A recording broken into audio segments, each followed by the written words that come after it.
दोस्तों, अगर आप भी रवि बिश्नोई और मुकेश कुमार को दुनिया का सबसे खतरनाक गेंदबाज मानते हैं तो इस वीडियो को लाइक जरूर कीजिएगा। दोस्तों, जिम्बाब्वे के खिलाफ पहले ही टी20 मैच में खेला गया ऐसा रोंगटे खड़े कर देने वाला मुकाबला कि पूरा क्रिकेट जगत दांतों तले उंगलियां दबाने पर हो गया मजबूर। रवि बिश्नोई की घातक गेंदबाजी के बाद भारतीय बल्लेबाजों ने भी दिखाया जबरदस्त तांडव, लेकिन जिम्बाब्वे के गेंदबाजों ने मैच को पलट दिया। तो आखिर इस मैच में किस टीम ने मारी बाजी, किस खिलाड़ी ने दिलाई अपनी टीम को कभी ना भूलने वाली जीत, कप्तान गिल ने कितने रनों का दिया योगदान, ये सब कुछ हम आपको इस हाईलाइट में जरूर दिखाएंगे। लेकिन उससे पहले आपको क्या लगता है, रोहित शर्मा और शुभमन गिल में कौन है सबसे खतरनाक खिलाड़ी और कप्तान, कमेंट में जरूर बताइए। भारत की तरफ से दूसरा ओवर लेकर आए मुकेश कुमार और आते ही इन्होंने इनोसेंट को किया क्लीन बोल्ड कर पवेलियन का रास्ता दिखा दिया और भारतीय टीम को पहली सफलता केवल 6 रनों के स्कोर पर दिला दी। भारतीय टीम पूरी तरीके से मैच में हावी हो चुकी थी, लेकिन जिम्बाब्वे की तरफ से वेस्ली माधवरे ने मैदान पर टिके हुए थे। उनका साथ देने के लिए अब नए बल्लेबाज ब्रायन बेनेट आ चुके थे।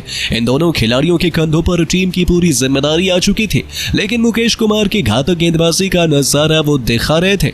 लेकिन दूसरी ही गेंद पर ब्रायन बेनेट ने शानदार चौका जड़कर अपना खाता खोला और टीम के स्कोर को आगे बढ़ाया। इसके बाद भी वो रुकने का नाम नहीं लिए। ओवर की अंतिम गेंद पर भी शानदार चौका जड़कर अपनी टीम के स्कोर को 2 ओवर में 14 रनों तक पहुंचा दिया। भारत की तरफ से तीसरा ओवर लेकर आए एक बार फिर विकेट की तलाश में खलील अहमद और एक बार फिर ब्रायन बेनेट ने चौथी गेंद पर शानदार चौका जड़कर खलील अहमद का स्वागत किया और अपने टीम के स्कोर को रॉकेट की रफ्तार से आगे बढ़ाया। जिम्बाब्वे का स्कोर तेजी से आगे बढ़ रहा था। बल्लेबाज मैदान पर सेट हो चुके थे। भारतीय कप्तान शुभमन गिल को लगातार विकेट की तलाश थी। 3 ओवर में जिम्बाब्वे का स्कोर 19 रनों तक पहुंच चुका था। स्टेडियम में बैठे दर्शक भी खिलाड़ियों को देखकर अलग अंदाज में नजर आ रहे थे। हर कोई अपनी टीम को सपोर्ट कर रहा था। भारत की तरफ से चौथा ओवर लेकर आए एक बार फिर मुकेश कुमार और एक बार फिर अपनी घातक गेंदबाजी का नजारा दिखाना शुरू कर दिए। जिम्बाब्वे को बल्लेबाजों को बिल्कुल भी समझ नहीं आ रहा था। उनके ओवर में खिलाड़ियों को संघर्ष करना पड़ रहा था। बल्लेबाज अपना विकेट गंवाने से बाल बाल बच रहे थे।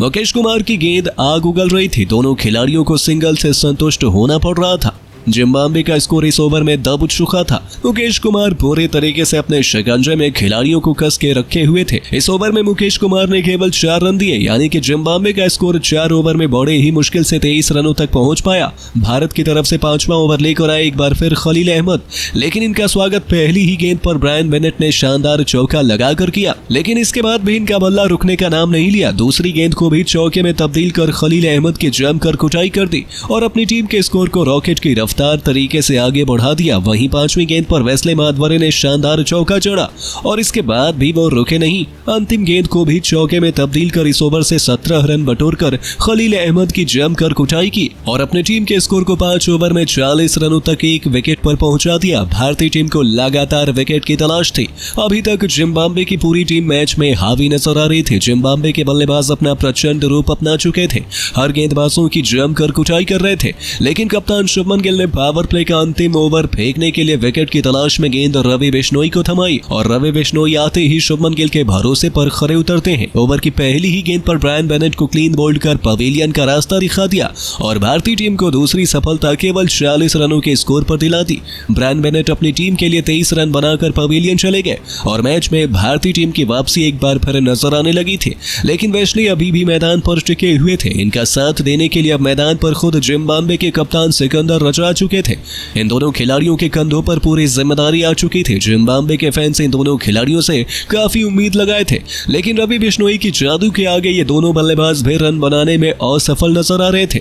रवि बिश्नोई अपने जाल में दोनों बल्लेबाजों को फंसा के रखे हुए थे और इस ओवर में रन बनाना काफी मुश्किल हो रहा था। रवि बिश्नोई ने अपने इस ओवर में एक भी रन नहीं दिया, बल्कि एक बल्लेबाज को पवेलियन का रास्ता भी दिखा दिया और बड़े ही मुश्किल से पावर प्ले के 6वें ओवर में जिम्बाब्वे का स्कोर 40 रनों तक बन चुका था। पावर प्ले के बाद भारत की तरफ से 7वां ओवर लेकर आए अभिषेक शर्मा और आज अभिषेक शर्मा ने इस डेब्यू मैच में शुरुआत किया था और शानदार गेंदबाजी का नजारा भी दिखाया, लेकिन चौथी गेंद पर सिकंदर रजा ने चौका जड़कर अपनी टीम के स्कोर को 7 ओवर में 49 रनों तक पहुंचा दिया।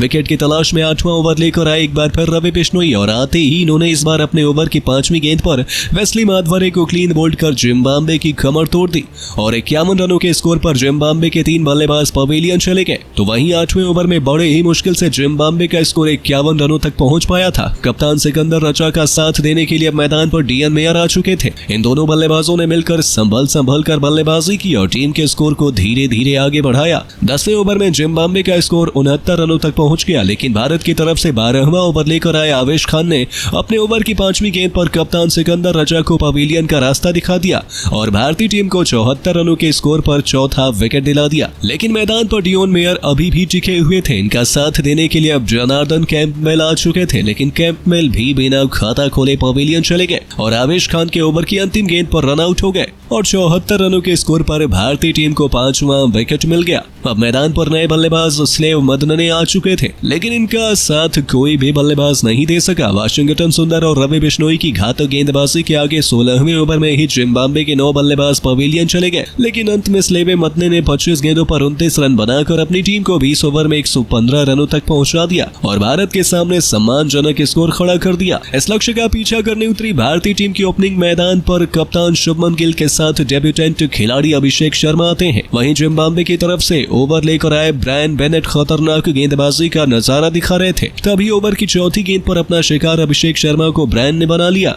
और भारतीय टीम को पहला झटका 0 के स्कोर पर ही लग गया। लेकिन कप्तान गिल अभी भी मैदान पर टिके हुए थे। उनका साथ देने के लिए अब नए बल्लेबाज ऋतुराज गायकवाड़ आ चुके थे, लेकिन ब्रायन बेनेट ने एक भी रन नहीं दिया और पहले ओवर में टीम इंडिया का खाता भी नहीं खोल सका। दूसरा ओवर जिम्बाब्वे की तरफ से लेकर आए वेलिंगटन मसकाजा खतरनाक गेंदबाजी कर रहे थे। भारतीय टीम का खाता भी अभी तक नहीं खुला था। मैदान पर गिल और गायकवाड़ संघर्ष करते दिखाई दे रहे थे, लेकिन तभी 5वीं गेंद पर शुभमन गिल ने चौका जड़कर टीम का खाता खोला और स्कोर को आगे बढ़ाया। 2 ओवर में भारत का स्कोर 4 रनों तक बड़े ही मुश्किल से पहुंच पाया। तीसरा ओवर लेकर आए टाइंजा चतारा, लेकिन इनका स्वागत ऋतुराज ने ओवर की 5वीं गेंद पर शानदार चौका लगाकर किया और टीम को 3 ओवर में 12 रनों तक पहुंचा दिया। जिम्बाब्वे की तरफ से चौथा ओवर लेकर आए ब्लेसिंग मुजरबानी खतरनाक गेंदबाजी का नजारा दिखा रहे थे और ओवर की तीसरी गेंद पर ऋतुराज गायकवाड़ को पवेलियन का रास्ता भी दिखा दिया। 15 रनों के स्कोर पर भारत का दूसरा विकेट गिर गया, लेकिन कप्तान गिल अभी भी मैदान पर टिके हुए थे। उनका साथ देने के लिए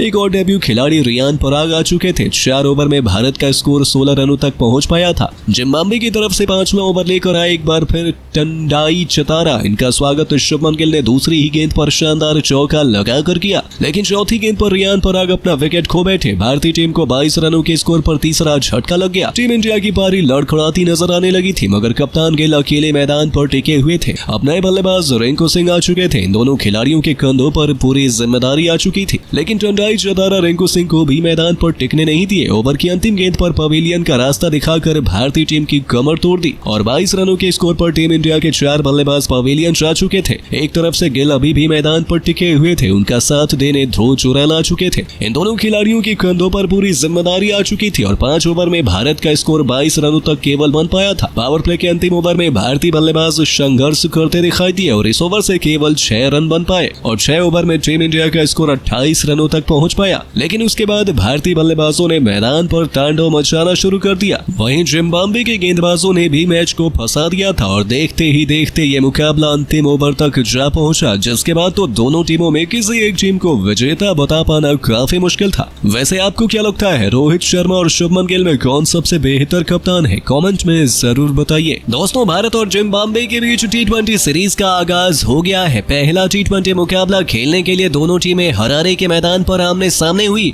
भारतीय टीम के युवा कप्तान शुभमन गिल ने टॉस जीता और खुद गेंदबाजी करने का फैसला किया। वहीं जिम्बाब्वे को बल्लेबाजी के लिए आमंत्रित किया, लेकिन भारत की खतरनाक गेंदबाजी लाइनअप के आगे जिम्बाब्वे की पूरी टीम 20 ओवर में 9 विकेट पर केवल 115 रन बना सकी। भारत की तरफ से रवि बिश्नोई ने 4 ओवर में केवल 13 रन देकर 2 विकेट अपने नाम किए।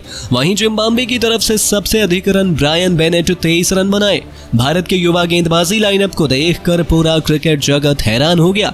इस लक्ष्य का पीछा करने उतरी भारतीय टीम के खिलाड़ियों ने शानदार बल्लेबाजी का नजारा दिखाया और जिम्बाब्वे के गेंदबाजों की धज्जियां उड़ा दी।